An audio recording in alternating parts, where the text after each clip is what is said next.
بسم اللہ الرحمن الرحیم۔ السلام علیکم ورحمۃ اللہ وبرکاتہ۔ عزیز طلباء، آج ہم فہم القرآن کا سبق پڑھیں گے۔ اس سے پہلے آپ نے سورۃ الفاتحہ کی 5 آیتیں اس کے بارے میں پڑھا ہے۔ آج ہم اس سے آگے پڑھیں گے سورۃ الفاتحہ آیت نمبر 6۔ اہدنا الصراط المستقیم۔ اہدی کا معنی ہے ہدایت دے، نا ہمیں، الصراط راستہ، المستقیم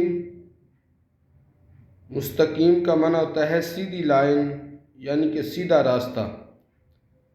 اس کا ترجمہ کیا بنے گا؟ ہمیں سیدھے راستہ کی ہدایت دے۔ ان کے بندہ مومن، بندہ مسلمان ہر نماز کے اندر یہ دعا کرتا ہے کہ اللہ ہمیں سیدھا راستہ دکھا۔ اب سیدھا راستہ کون سا ہے، اس کے بارے میں ہم پڑھتے ہیں۔ سیدھے راستے سے مراد اللہ تعالیٰ کے پسندیدہ بندوں کا راستہ ہے، جن پر اللہ تعالیٰ نے انعام فرمایا ہے، وہ سیدھے راستے پر ہیں۔ اب وہ کون کون سی شخصیات ہیں جو سیدھے راستے پر ہیں؟ وہ انبیاء ہیں، وہ نبی پاک صلی اللہ علیہ وسلم کے صحابہ ہیں، وہ صدیقین ہیں، صالحین یعنی کہ وہ اللہ کے نیک بندے ہیں، اور شہداء ہیں۔ تو ہر بندہ مومن ہر نماز کے اندر یہ دعا کرتا ہے کہ اللہ ہمیں سیدھے راستے پر چلا۔ اب سیدھا راستہ کون سا ہے؟ وہ انبیاء کا، صحابہ کا، شہداء کا، صالحین کا اور صدیقین کا۔ تو آئیے پیارے بچوں دعا کرتے ہیں، اے اللہ ہمیں بھی ان لوگوں کے نقش قدم پر چلنے کی توفیق عطا فرما۔ بچوں ایک بات ذہن نشین کر لیں کہ سیدھے راستے کی ہدایت قرآن کو سمجھ کر پڑھنے سے اور اللہ کے رسول حضرت محمد صلی اللہ علیہ وسلم کی تعلیمات پر عمل کرنے سے ملتی ہے۔ اس لیے آج سے یہ عہد کر لیجئے کہ ہم قرآن کو سمجھ کر پڑھیں گے اور نبی پاک صلی اللہ علیہ وسلم کی سیرت طیبہ کو اپنے لیے عملی نمونہ بنائیں گے۔ آگے والی جو آیت ہے صراط الذین انعمت علیہم، کہ راستہ ان لوگوں کا، انعمت جن پر تو نے انعام کیا، علیہم ان کے راستے پر ہمیں چلا۔ اس کی وضاحت ہم نے کر دی ہے کہ ہم نماز کے اندر یہ دعا کرتے ہیں کہ اللہ ہمیں سیدھے راستے پر چلا۔ کن کے راستے پر؟ یہ جو تیرے انعام یافتہ لوگ ہیں۔ اب انعام یافتہ لوگ میں پہلے آپ کے سامنے بیان ہو چکا ہے کہ انبیاء ہیں، صدیقین ہیں، شہداء ہیں، صالحین ہیں۔ انبیاء علیہ السلام اللہ کے وہ خاص بندے ہیں جن کو اللہ تعالیٰ نے دنیا میں دین پھیلانے کے لیے منتخب کیا ہے۔ اللہ تعالیٰ ان پر وحی نازل فرماتا ہے اور وہ وحی کی تعلیمات لوگوں تک پہنچاتے ہیں۔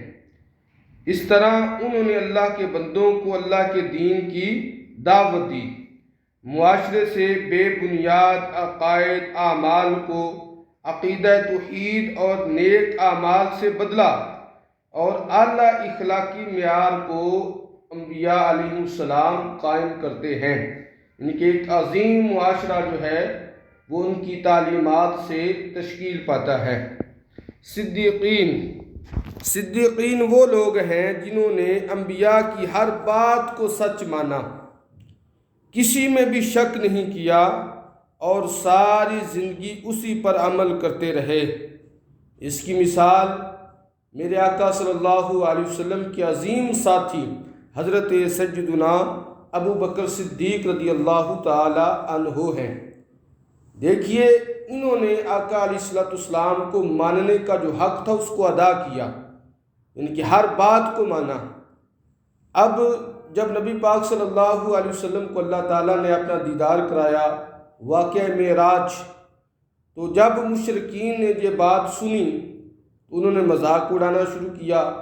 ابو جہل اس نے یہ بات جب سنی تو اس نے کہا کہ عقل اس کو نہیں مانتی، اب یہ بات میں پھیلاؤں گا۔ اب یہ سیدھا حضرت ابو بکر صدیق رضی اللہ تعالی عنہ کے گھر جاتا ہے، دروازہ کھٹکھٹاتا ہے۔ حضرت ابو بکر صدیق رضی اللہ تعالی عنہ بیت تشریف لاتے ہیں، اس سے پوچھتے ہیں کہ ابو جہل کیا کام ہے؟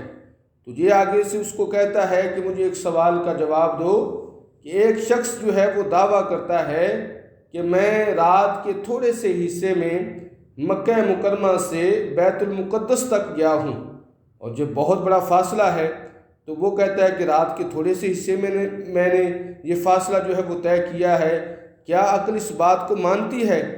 تو حضرت ابو بکر صدیق رضی اللہ تعالیٰ عنہ آپ نے کہا کہ یہ دعویٰ کس نے کیا ہے؟ تو وہ ابو جہل کہتا ہے کہ نہیں، میرے سوال کا جواب دو۔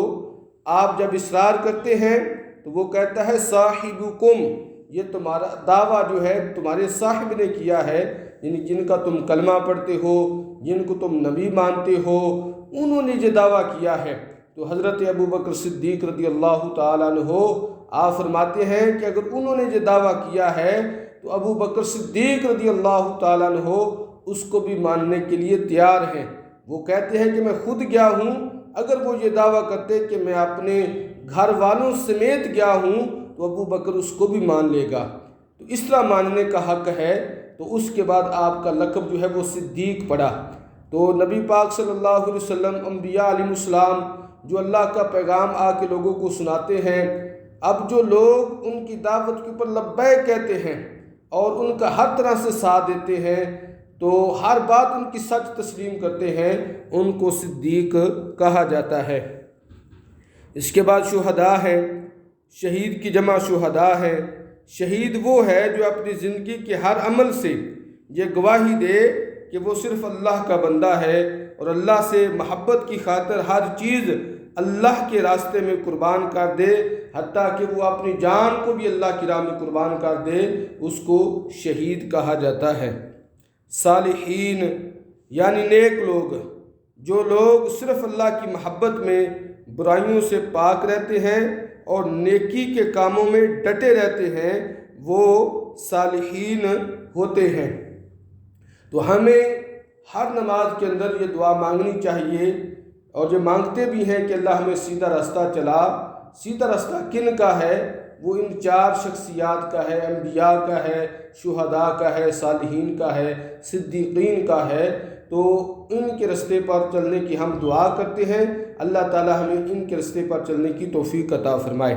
اس کے بعد جو آخری آیت ہے اس کا ترجمہ آپ سنیں، غیر المغضوب علیہم ولا الضالین، نہ ان کا جن پر غضب کیا گیا اور نہ ان کا جو گمراہ ہوئے۔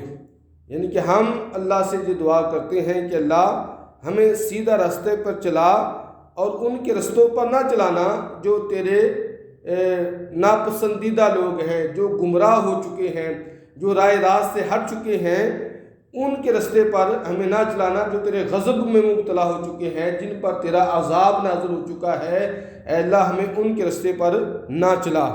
تو اس لفظ کی ترکیب مظلوم جیسی ہے، مظلوم جس پر ظلم کیا گیا، مغضوب جس پر غضب کیا گیا۔ علی کا معنی ہے پر، ہم کا معنی ہے ان، وا کا معنی ہے اور، لا کا معنی ہے نہ، اور دال گمراہ ہونے والا، دال کی جمع ضالین، اس مادہ کا اردو لفظ ضلالت آتا ہے۔ تو اس آیت میں ہم اللہ تعالیٰ سے معافی مانگتے ہیں اور ہم کہتے ہیں کہ اللہ ہمیں وہ لوگ جو تیرے غضب میں مبتلا ہو چکے ہیں یا وہ لوگ جو گمراہ ہو چکے ہیں ان کے رستے پر ہمیں نہ چلا۔ یہ بھی دعا کا حصہ ہے کہ اللہ ہمیں مغضوب اور ظالمین سے بچا لے۔ آئیے بچوں سمجھتے ہیں کہ یہ کون لوگ ہیں۔ مغضوب سے مراد وہ لوگ ہیں جن پر غضب کیا گیا، جن کو معلوم ہے کہ اسلام کی تعلیمات کیا ہے لیکن پھر بھی وہ عمل نہیں کرتے۔ اللہ ایسے لوگوں پر اپنا غضب یعنی غصے کا اظہار کرتا ہے تاکہ لوگ راہ راست پر واپس لوٹ آئیں۔ اگر اللہ کسی سے ناراض ہو جائے تو وہ شخص اس دنیا میں بھی اللہ کی رحمت سے دور ہو جائے گا اور آخرت میں اللہ تعالیٰ اس کو سزا دے گا۔ ضالین سے مراد وہ لوگ ہیں جو جانتے ہی نہیں کہ اسلام کی تعلیمات کیا ہے اور نہ جاننے کی کوشش کرتے ہیں۔ انہیں اس بات کی فکر ہی نہیں کہ وہ دنیا میں کیوں آئے ہیں اور ان کی زندگی کا مقصد کیا ہے۔ انہیں صحیح علم حاصل کرنے کی کوئی ضرورت محسوس نہیں ہوتی اور نہ ہی اس کے لیے وقت نکالتے ہیں۔ تو پیارے بچوں، آج سے ہم اپنے اوپر غور کرنا شروع کر دیں کہ ہم قرآن و حدیث کا جو علم جانتے ہیں اس پر کتنا عمل کرتے ہیں۔ یہ جائزہ ہمارے لیے عمل کی نئی راہیں کھولے گا، نئے راستے کھولے گا۔ اگر تو ہم جب اپنے اوپر غور کریں گے کہ قرآن کو ہم نے پڑھا نہیں ہے، قرآن کو سمجھا نہیں ہے، تو پھر ہم جب یہ غور کریں گے کہ ہم نے تو قرآن کو پڑھا نہیں، اس کو سمجھا نہیں، تو پھر ہمیں چاہیے کہ ہم اپنی توجہ جو ہے وہ قرآن کی طرف لے کے جائیں، قرآن کو پڑھیں، قرآن کو سمجھیں، تاکہ ہم اللہ کے نیک بندوں میں شمار ہوں، نہ کہ ان بندوں میں شمار ہوں جو اللہ تعالیٰ کے غضب میں مبتلا ہو چکے ہیں، جو گمراہ ہو چکے ہیں۔ تو اس سے ہمیں پناہ مانگنی چاہیے۔